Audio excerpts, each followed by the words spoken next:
Welcome to my channel. Today we will be removing Mini Countryman N47 engine starter motor. Before you start, you need to disconnect the battery. Now the first step is to remove the battery terminal wire using 13mm.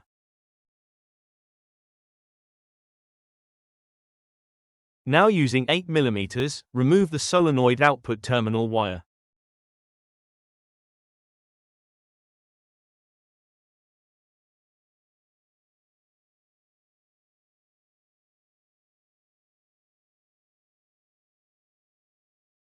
Now start to remove the two bolts using E14 Torx.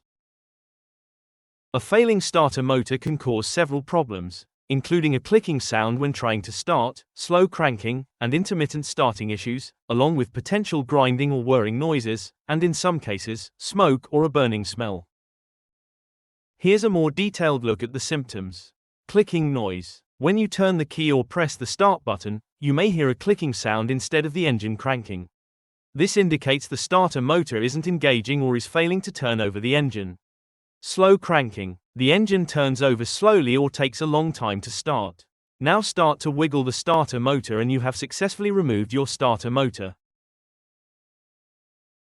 Thank you for watching. If you did like the video, please make sure to comment, like and subscribe.